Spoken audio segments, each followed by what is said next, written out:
Few individuals have influenced the world and many of today's thinkers like Plato. One 20th century philosopher even went so far as to describe all of Western philosophy as a series of footnotes to Plato.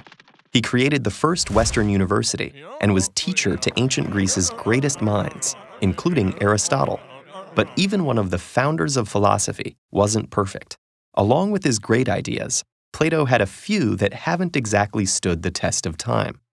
So here are brief rundowns of a few of his best and worst ideas. Plato argued that beyond our imperfect world was a perfect, unchanging world of forms. Forms are the ideal versions of the things and concepts we see around us. They serve as a sort of instruction manual to our own world. Floating around the world of forms is the ideal tree and the ideal YouTube channel, and even the ideal justice or ideal love. Our own reality is comprised of imperfect copies of ideal forms. Plato argued that philosophers should strive to contemplate and understand these perfect forms so that they may better navigate our misleading reality. While it may seem silly, the disconnect between the world as it appears and the greater truth behind it is one of philosophy's most vexing problems. It's been the subject of thousands of pages by theologians, philosophers, and screenwriters alike. It raises questions like, should we trust our senses to come to the truth, or our own reason? For Plato, the answer is reason. It alone provides us with at least the potential to contemplate the forms. But reason didn't always pan out for Plato himself. When he sought to situate humankind amongst the animals, he lumped us in with birds. Featherless bipeds was his official designation. Diogenes the cynic, annoyed by this definition, stormed into Plato's class with a plucked chicken, announcing, "Behold, Plato's man." But back to a few good ideas.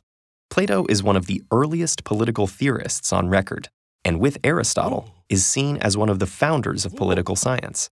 He reasoned that being a ruler was no different than any other craft, whether a potter or doctor, and that only those who had mastered the craft were fit to lead. Ruling was the craft of contemplating the forms. In his Republic, Plato imagined a utopia, where justice is the ultimate goal.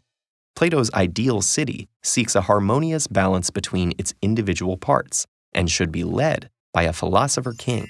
Millennia before his time, Plato also reasoned that women were equally able to rule in this model city.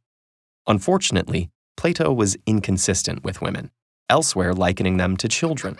He also believed that a woman's womb was a live animal that could wander around in her body and cause illness.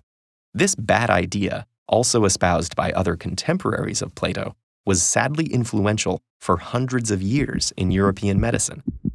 Furthermore, he thought that society should be divided into three groups: producers, the military, and the rulers, and that a great, noble lie should convince everyone to follow this structure. The noble lie he proposed was that we're all born with gold, silver, or a mixture of brass and iron in our souls, which determine our roles in life. Some thinkers have gone on to credit the idea of the noble lie as a prototype for 20th century propaganda, and the philosopher king as inspiration for the dictators that used them.